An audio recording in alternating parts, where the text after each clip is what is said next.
Hello friends, I am Hemant and today I will be giving you some information on contamination in context of crystalline silicon solar cell. As you know, there are lots of technology available in solar cell, and mostly and most widely preferred technology is crystalline silicon solar cells. So definitely that it is the most preferred technology and mostly manufactured. But when we talk about solar cell manufacturing, there are lots of things to be understood. So one important parameter is contamination when you go for fabrication of the solar cell. So when we talk about contamination, so it is really important to understand the physics behind it. Then you can zero that what are the contamination. So let's begin with it. So as you know, how the contamination is defined. So it is defined as the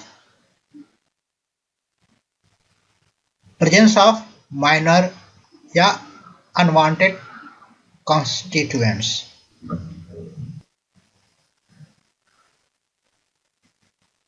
Okay, so anything which is not desired or what we prefer. So for example, in case of solar cell, we want to have a efficient solar cell, and if the presence of something, some constituents is making it less efficient, so we don't need it. So for us, those kind of elements or materials are going to be a contamination for crystalline silicon solar cell. So here, since our concern is crystalline silicon solar cell, we will talk about the relevant contamination in this context.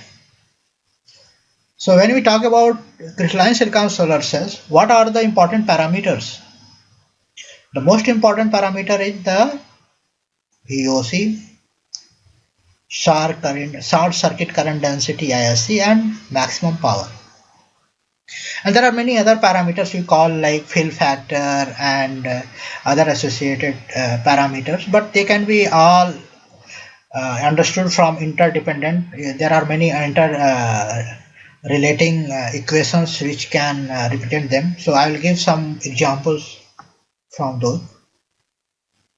So first of all, let's see that what are the current equation we get from semiconductor analysis of the solar cell, especially in crystalline silicon. So what you see here is the total current.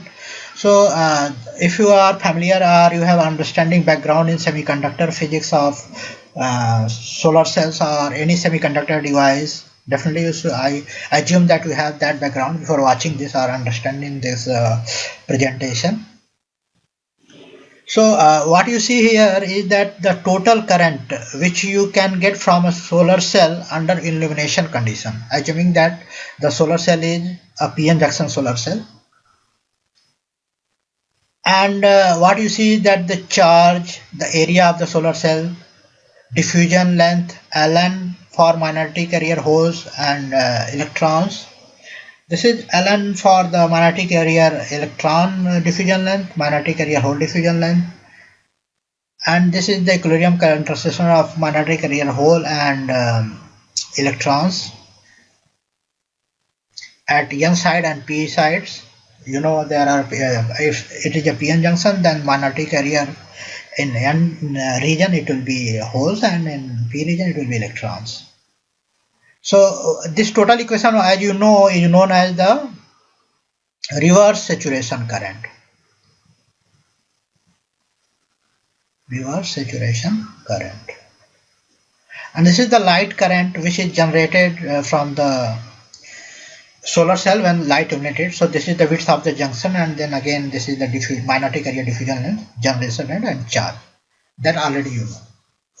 And these again that diffusion lengths are dependent on the lifetime, minority carrier lifetime of the electrons and hole, and also the diffusion coefficients for the semiconductor material. For example, in silicon case it is for hole.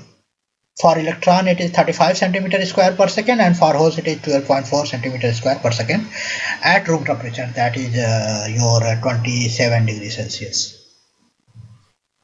So see how again this is the one parameter, and the other parameter is the open circuit voltage. Again this open circuit voltage at temperature T defined as the logarithmic ratio of light current and the reverse saturation current, which you have already seen here and here.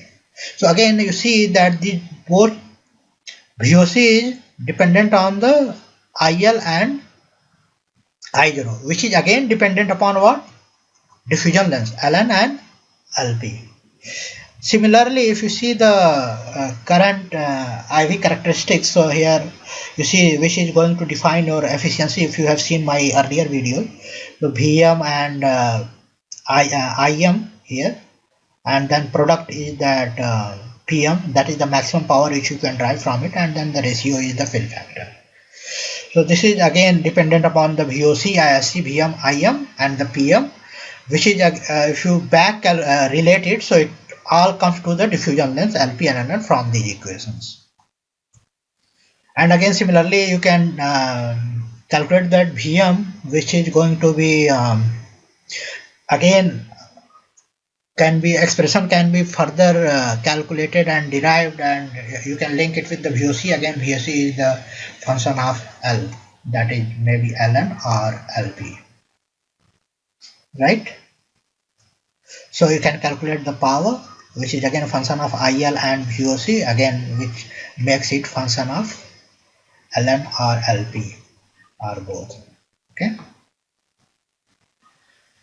So okay, so now you have seen that how much Ln and LP are important. Already I have shown you these equations, very basic equation, and all the parameters, important parameters are related to it, and these are the functions of Ln, LP, IL, which is again a function of Ln, LP. So this is very important to understand that these equations are going to be a very important in understanding the physics and what are the main parameters which you have to optimize to have a better efficiency solar cell. So those parameters are Ln and LP, which is dependent on the live minority carrier life, because diffusion constant is constant for a particular semiconductor. So what we can have here is that minority carrier lifetime of either it may be of minority carrier lifetime of holes or electrons. So okay. So now you see that how the presence of contamination is going to impact the minority carrier lifetime, which we have seen that is tau p or tau n, which is going to be important for solar cell. Okay. Okay. So these important parameters which I already discussed, VOC, ISC and power maximum, which is going to define the main characteristics and of the solar cell and decide whether the cell is going to be very good and efficient or not, and how the result is going to solar cell is going to perform. So after all the analysis, we have zeroed that the minority carrier lifetime, which plays the major role in deciding the solar cell performance, and this minority carrier lifetime is dependent upon the recombination. Now this minority carrier lifetime recombination is inversely proportional to the recombination rate. Now you see that what are the recombinations which can happen in crystalline silicon solar cell, but this is important to know that this is inversely proportional to recombination rate. The recombination rate is going to be high, then your minority carrier lifetime is going to be low. So the desired would be what? That you would be seeing in the next couple of slides. So let's first understand the recombination in the carriers. So you have a let's say you know that in a silicon semiconductor you are characterized by difference between the conduction band and the valence band. The conduction and valence band is separated by a particular energy gap, that is we call it as a band gap. So there may be many kind of recombinations happening. So one is that band to band recombination, when the photon in the conduction band find a suitable candidate here in a valence band and get recombined, and they release the photon means equivalent to the energy difference between the of the band gap. So that is for electron whatever 1.1, 1.12 accordingly. But these are very weak process, because in an indirect band gap semiconductor, like in crystalline silicon, which is an indirect band gap semiconductor, you need to have to satisfy the momentum parameter. So it is very unlikely to have a band-to-band recombination, but it would be a prominent case in the direct band gap semiconductor like gallium arsenide and all.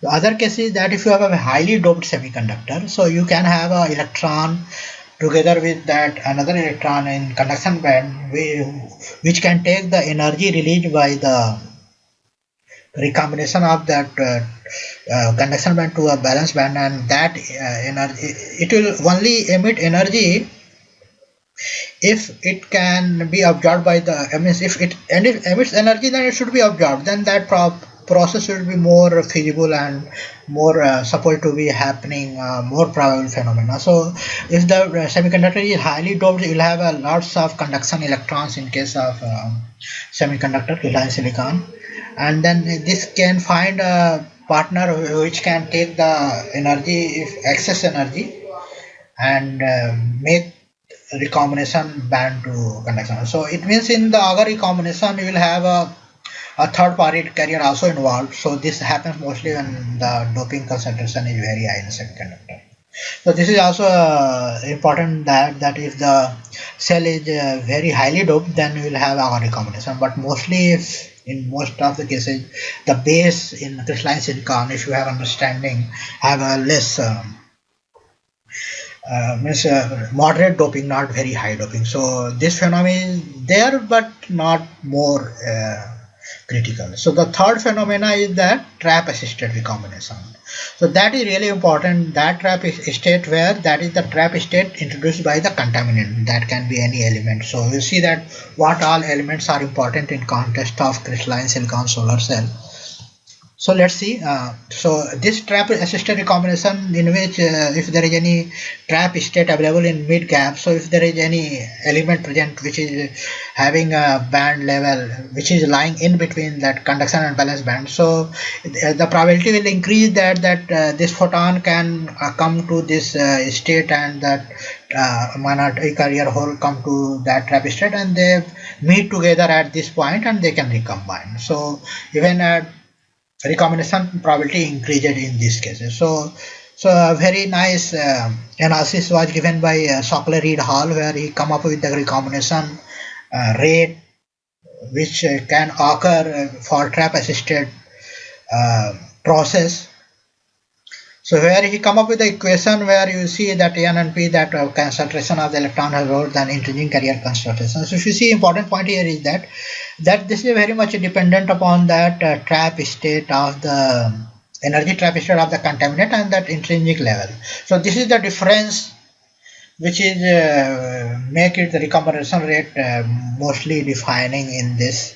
So if you see that if you have I equal, and then it becomes 0, and then the whole process becomes infinity. So it means if you have a mid gap trap state, means exactly it is equal to EI, then it is very problematic. So it should be always avoiding mid gap trap state. We will see how in the next few slides. So I will give you one example here, is that let's, if you have a n-type semiconductor, and you know that Fermi level will be in the first upper half of the band gap, our trap level, and then energy below Fermi level are normally occupied by electrons, since probability of finding electrons at level below F is close to 1.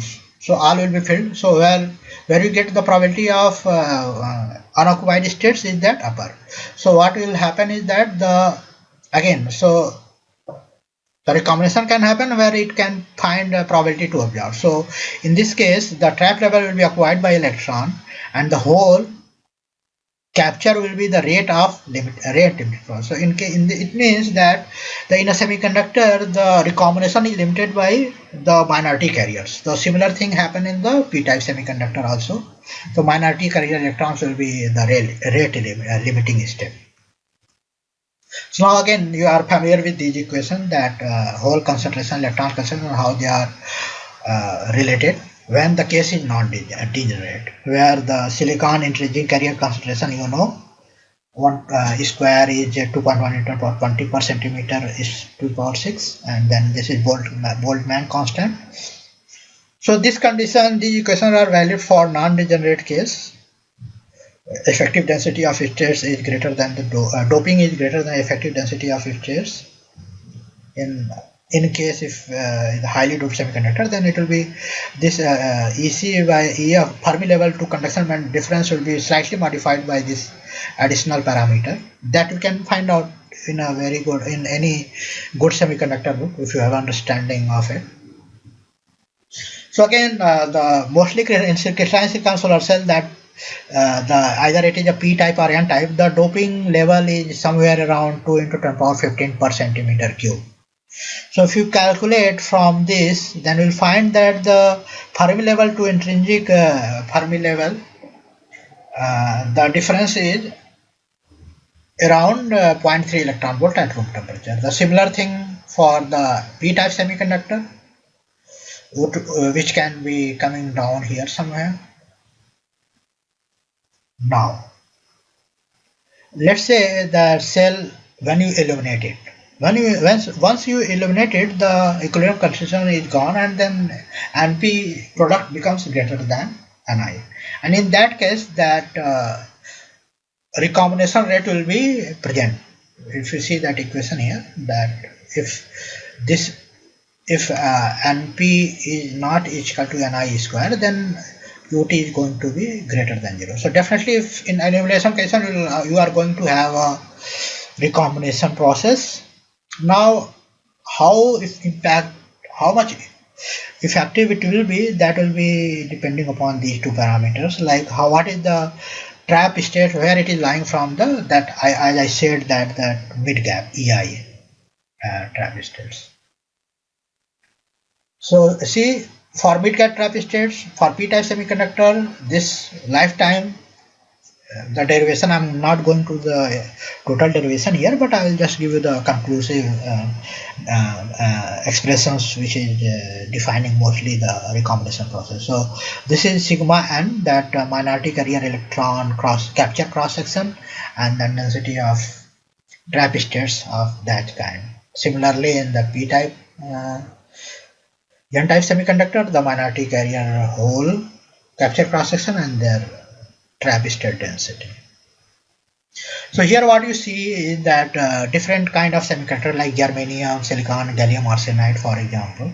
I have just put to show that how this is in the direct band gap, the states near the mid gap is very less as compared to silicon and germanium. So since I am talking here about only silicon, so I will focus on it.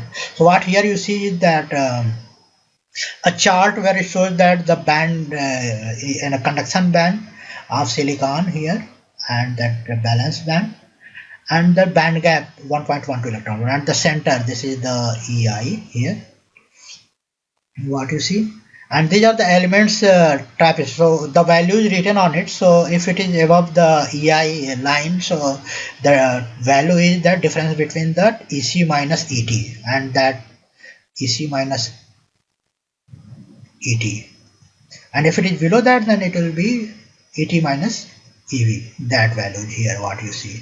So it shows that where they are located near the band gap. So the mid band gap is mid trap state. So see the elements which are near the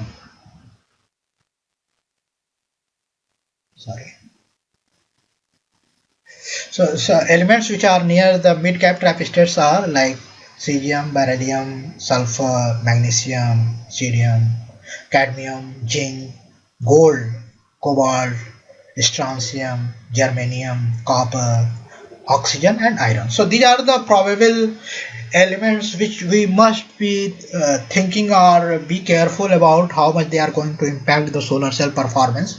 Definitely very important when you are going to manufacture the cells.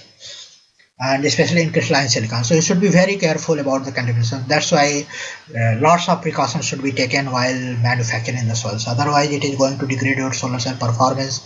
It is going to impact the efficiency of it. So you should be careful about these parameters.